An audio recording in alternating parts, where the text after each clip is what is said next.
اللہ میاں نے کہا میں دعا قبول کرتا ہوں، قبول کیسے کرتا ہوں یہ بھی تو اللہ میاں نے کہا نا، پورے قرآن میں واقعات بتا دیے کہ کیسے قبول کرتا ہوں۔ یعقوب علیہ السلام نے دعا مانگی نہیں ہوگی میرا بچہ واپس مل جائے، تو کیا مل گیا ان کو؟ نہیں ملا۔ یوسف علیہ السلام پریشانیوں میں آئے، برائی سے بچے، زنا کی ان کو دعوت دی گئی، بچے، تو بچنے کے نتیجے میں اور پریشانیوں میں چلے گئے، جیل میں چلے گئے، ساری زندگی ان کی کہاں گزری؟ جیل میں گزری۔ تو قبول ہونے کا یہ مطلب ہی نہیں ہے جو آپ سمجھ رہے ہیں۔ اگر دعائیں ایسے قبول ہوتی تو سارے کافر ہر وقت اللہ سے دعائیں مانگ رہے ہوتے بیٹھ کے، وہ کہتے یار ہمیں ضرورت ہی نہیں کچھ کرنے کی، ادھر دعا مانگو ادھر قبول ہو جاتی ہے۔ تو یہ ہے، یہ کہ جب دیکھو ایک بات خوب اچھی طرح ذہن میں رکھو، کچھ چیزیں ایسی ہوتی ہیں جو دلائل سے ان کا حقیقت ہونا ثابت ہو جاتا ہے۔ جب ایک چیز کا دلیل سے برحق ہونا ثابت ہو جائے تو پھر اس پہ اٹھنے والے ہر قسم کے اشکالات کا جواب ضروری نہیں ہے۔ مثال کے طور پر آپ کو دلائل سے کسی نے ثابت کر دیا کہ ماں باپ یہ آپ کے ابا ہیں، یہ آپ کی امی ہیں، اور یہ بھی ثابت کر دیا کہ ابا اماں خیر خواہ ہی ہوتے ہیں۔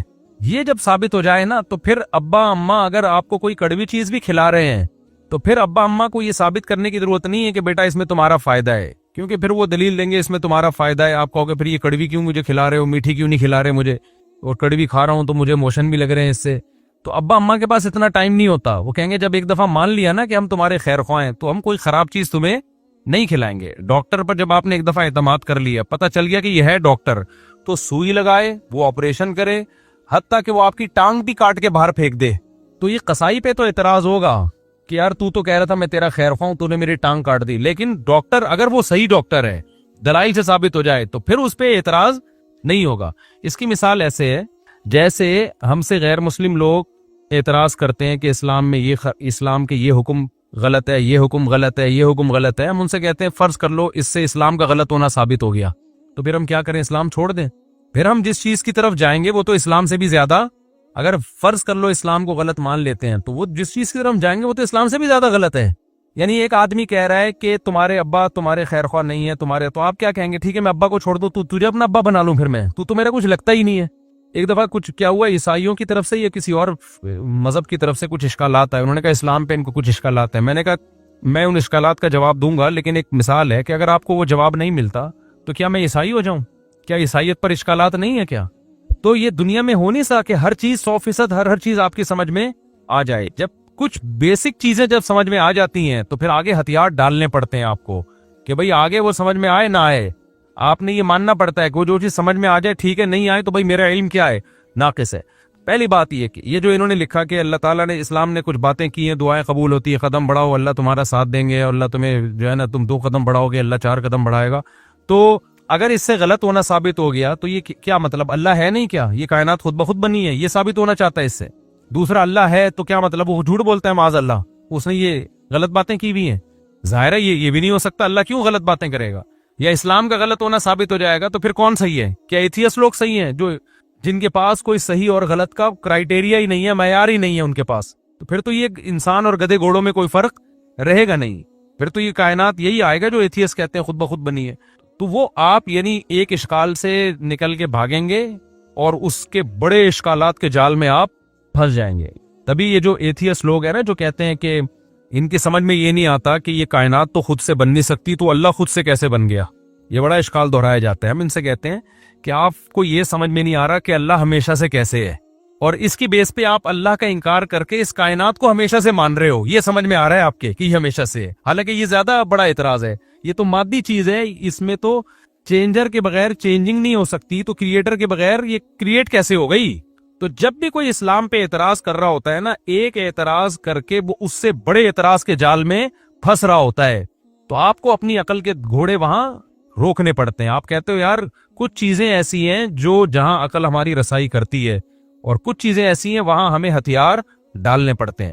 تو یہ نہیں ہو سکتا کہ کائنات خود سے بنی ہے، یہ بھی نہیں ہو سکتا کہ جس نے بنایا ہے اس نے انسانوں کو آزاد چھوڑ دیا ہو، کوئی ہدایت نہ دی ہو، اور یہ بھی نہیں ہو سکتا کہ وہ ہدایت اسلام کے علاوہ کوئی اور ہو، کیونکہ وہ قانون ہمیں ہدایت اسلام میں ہی ملتی ہیں، اس کے علاوہ کہیں اور نہیں ملتی۔ اب اگر اسلام ایک بات کہہ رہا ہے تو اس کا ظاہر آپ کی سمجھ میں نہیں آ رہا، تو بھائی پھر آپ دوسری آیتیں اور دوسری احادیث اور قرآن کی دوسری آیتیں ملا کے دیکھو گے تو آپ کو اس کا مطلب سمجھ میں آئے گا۔ اللہ نے یہ باتیں کی ہی نہیں ہے، جو کہہ رہے ہیں نا اسلام تو باتیں کرتا ہے عملی طور پر تو کچھ نظر نہیں آتا، یہ بہت سے لوگوں کو اشکال ہوتا ہے۔ کتنی زیادہ تر عاشقوں کے ساتھ ایسا ہوتا ہے۔ ایک عاشقہ تھی، ڈاکٹر پہ عاشق ہو گئی تھی، یہ 10 سال پرانی بات ہے, اب سمجھ میں نہیں آئے گا کس کی بات ہو رہی ہے. اس نے مجھے بتایا میں اللہ سے دعائیں مانگ مانگ کے تھک گئی. وہ ہاؤس جاب میں اس کے ساتھ جاب کرتا تھا نا, وہ لڑکا بھی ڈاکٹر بنا تھا, یہ بھی ڈاکٹر بننی تھی. مجھے اس سے عشق ہو گیا, میں دعائیں مانگ مانگ کے تھک گئی, اللہ دے ہی نہیں رہا. تو کہاں ہیں وہ دعائیں, کہاں ہیں وہ سب چیزیں جو اللہ نے وعدے کی ہیں؟ تو کچھ بھی نہیں ہے, ایسی ہی باتیں ہیں. کچھ لوگ کیا کرتے ہیں, ہمارے محلے میں ایک صاحب بیمار ہو گئے تو ان کو کسی نے بتایا کہ یہ وظیفہ پڑھو, قرآن کی یہ آیتیں پڑھو, ٹھیک ہو جائیں گے تمہارے ابا. وہ سارا دن پڑھتے تھے, آیت کریمہ بھی پڑھی, وہ پھر ابا کا پھر بھی انتقال ہو گیا. اور انتقال بھی ایسے ہوا کہ ڈاکٹروں نے کہا تھا کہ احتیاطاً آپریشن کروا لیں آپ. ویسے وہ ٹھیک ٹھاک تھے, احتیاطاً آپریشن کے چکر میں گئے اور نکلے ہی نہیں آپریشن تھیٹر سے ہی, ان کی ڈیڈ باڈی ہے. اچھے بھلے ہنستے کھیلتے گئے تھے, وہ آپریشن ہی ناکام ہو گیا. تو انہوں نے کہا ہم نے تو اتنے وظیفے پڑھے. تو بھائی اللہ میاں نے اگر یہ کہا ہوتا نا کہ میں دعا اس طرح سے قبول کروں گا کہ جس کو ٹھیک ہونے کی دعا مانگو گے ٹھیک ہو جاؤ گا, تو پھر لوگ مرتے کیا؟ پھر تو انسان کی عمریں سب کی 90 سال لازمی عمر ہوتی, کیونکہ کون بوڑھا نہیں ہے جس کے لیے, کون بیمار نہیں ہے جس کے لیے پیچھے دعائیں نہیں مانگی جاتی. دعا کا مطلب ہمیں یہ بتایا گیا ہے کہ تم نے اپنا کیس فائل کر دیا اللہ کے دفتر میں, اپنی ذمہ داری تمہاری ہو گئی ہے پوری. بڑا آفیسر بیٹھا ہوتا ہے نا, تو آپ جاتے ہیں اس سے کوئی ریکویسٹ کرتے ہیں, کہتے ہیں بھائی یہ پروسیس ہے, اس کو فالو کرو, اور اپنی فائل یہاں ویزے کے لیے آپ نے اپلائی کر دیا نا, ٹھیک ہے, آپ کی ذمہ داری کیا ہو گئی, پوری ہوگی. آپ کو انٹرویو کے لیے بلایا جائے گا, ہم نے ویزا دینا ہوگا دیں گے, نہیں دینا ہوگا نہیں دیں گے. تو ہم نے اپنی ذمہ داری پوری کر لی ہے. باقی اللہ کا کام ہے, وہ اس طرح سے دعا قبول کرتا ہے یا اس طرح سے دعا قبول نہیں کرتا. لیکن اس نے کہا میں قبول کرتا ہوں, کیا مطلب؟ پھر اس نے قبول کرنے کا مطلب ہمیں بتایا ہے. بعض دفعہ میں وہی چیز تمہیں پکڑا دوں گا جو تم چاہ رہے ہو, بعض دفعہ اس کا کوئی آلٹرنیٹ میں تمہیں دے دوں گا, بعض دفعہ کوئی مصیبت آنے والی ہوگی, وہ مصیبت میں تم سے ٹال دوں گا. کچھ بھی نہیں, آخری درجہ حدیث میں آتا ہے اس کے بدلے میں اجر دے دوں گا جو آخرت میں ملے گا تمہیں. اب جس کو آخرت پر ایمان ہوگا وہ مان لے گا, جس کو نہیں ہوگا تو اللہ کہتے ہیں جاؤ نہ مانو. پھر تو بدماشی تھوڑی ہے اللہ کے سامنے کسی کی. کوئی کہتا ہے یار آخرت میں کیوں, مجھے دنیا میں چاہیے, اللہ کہتے ہیں تم آخرت کو نہیں مانتے تو جاؤ تم. تو یہ اللہ میں باتیں یہ والی کی ہیں جو میں آپ کو بتا رہا ہوں. ان باتوں میں اللہ پورا نہ اتر رہا ہو تو پھر آپ بات کرو. اور یہ بھی آپ کی بات ہے کہ آپ کو پوری ہوتے ہوئے نظر نہیں آ رہی. ہم نے اپنی زندگی میں اپنی دعاؤں کو پورا ہوتا ہوا, میرے کتنے مسائل حل ہوئے ہیں الحمدللہ. آج تک جتنے مسائل میں نے اپنے آپ کو ڈالا ہوا ہے, آپ سوچ سکتے ہو جتنی ذمہ داریوں میں ڈالا ہوا ہے نا ہم نے اپنے آپ کو. ہمارے تو سارے مسائل بھائی دعاؤں سے ہی حل ہو رہے ہیں. سارے مسئلے اللہ کا شکر ہے ہمارے دعاؤں سے حل ہو رہے ہیں. بلکہ مجھے تو ڈر لگتا ہے کہ اللہ ہم سے کہے گا تمہارا عمل تو کچھ بھی نہیں ہے, سارے مسئلے ہم نے تمہارے کیا کر دیے, حل کر دیے. تو یا تو بھائی آپ نے کچھ ایسے مسئلے بنائے ہوئے ہیں جو مسئلے ہیں نہیں, وہ آپ کے اپنے بنائے ہوئے مسئلے ہیں, یا پھر آپ نے اللہ پر کو یہ جو ہم کہتے ہیں نا یہ کروں تو یہ پورا ہو جائے, اس کا مطلب اللہ آپ ہیں اور اللہ کیا ہے, آپ کا بندہ ہے. پھر وہ اگر آپ یہ چاہتے ہو نا میں یوں کہوں اور اللہ یوں کر دے, تو پھر تو اللہ آپ بن گئے نا بھائی. جس کا آرڈر چلتا ہے, جس کی بات 100% مانی جاتی ہے, باس تو وہ ہوتا ہے. کیا خیال ہے؟ تو پیغمبروں کی سیرت قرآن نے جو اتنی لمبی لمبی سیرت بیان کی, موسیٰ علیہ السلام کے بارے میں بتایا کہ بنی اسرائیل کو وعدے کرتے رہے کہ اللہ تمہیں غلبہ دے گا, اللہ تمہیں. بنی اسرائیل نے ایک دن تنگ آ کے کیا کہا ہے, اوذینا من قبل ان تأتینا ومن بعد ما جئتنا, اے موسیٰ تیرے آنے کا کوئی فائدہ نہیں ہوا, آنے سے پہلے بھی ٹینشن تھی, آنے کے بعد بھی ٹینشن. موسیٰ علیہ السلام نے کیا کہا, عسیٰ ربکم ان یرحمکم, امید ہے اللہ رحم کرے گا, امید ہے اللہ کیا کرے گا, رحم کرے گا. اور بالکل اینڈ میں لے جا کے نا جب بنی اسرائیل نے کہا اب تو مر ہی گئے, بالکل دریا کے کنارے کھڑے ہوئے کہہ رہے ہیں اب تو بس مارے گئے, موسیٰ علیہ السلام اس وقت بھی کیا کہہ رہے ہیں, بھائی اللہ میرے ساتھ ہے. اس وقت یہ بھی نہیں کہا مدد کرے گا, ساتھ ہے, جو ہو رہا ہے ہمارے حق میں بہتر, بھلے شہادت دے دے یہاں پہ, ٹھیک ہے نا, بھلے شہادت دے دے, لیکن میرے ساتھ اللہ ہے, میں اس کو ناکامی نہیں سمجھتا. جو بھی میرے ساتھ ہو رہا ہے میں اس کو ناکامی نہیں سمجھتا. تو صحابہ کرام تو جنگوں میں شہید ہوئے ہیں, اور شہادت سے پہلے کیا کہہ رہے ہیں, فزتو ورب الکعبہ, رب کعبہ کی قسم ہم کیا ہو گئے, کامیاب. حالانکہ وہ تو 100% ناکامی ہے. جو آدمی موت کے منہ میں جا رہا ہے اس کے تو سارے پروگرام ہی ضائع ہو گئے نا, اس کے تو سارے ویژن کی ایسی کی تیسی ہو گئی. لیکن وہ مرتے ہوئے کیا کہہ رہے ہیں کہ ہم کامیاب ہو گئے. وجہ کیا ہے کہ بھائی جو اللہ اب ہمارے ساتھ کر رہا ہے ہمیں یقین ہے کہ وہ ہمارے حق میں بہتر ہی ہو رہا ہے, ہمارے حق میں برا نہیں ہو رہا. تو آپ کو اپنے آپ کو اللہ کا بندہ بنا کے زندگی گزارنی ہے. جس طرح سے ابھی آپ چاہتے پوری کرنا چاہ رہے ہیں نا, اس کے لیے اللہ نے جنت رکھی ہے, وہاں بٹن دباتے ہی سب کچھ ہو جائے گا, صحیح ہے نا. وہاں دعا کا ظاہر قبول ہوگا. وَلَكُمْ فِيهَا مَا تَشْتَهِي أَنفُسُكُمْ, اللہ نے جو باتیں کی ہیں نا, کہہ رہے ہیں اللہ جو باتیں کرتے ہیں وہ ہوتی تو نظر نہیں آ رہی, اللہ نے جنت کے بارے میں یہ باتیں کی ہیں. وَلَكُمْ فِيهَا مَا تَشْتَهِي أَنفُسُكُمْ, جو چاہو گے وہ تمہیں ملے گا. دنیا کے بارے میں اللہ نے یہ کہا نہیں ہے, جو اللہ نے باتیں کی ہیں دنیا کے بارے میں وہ سورہ بنی اسرائیل میں ہے.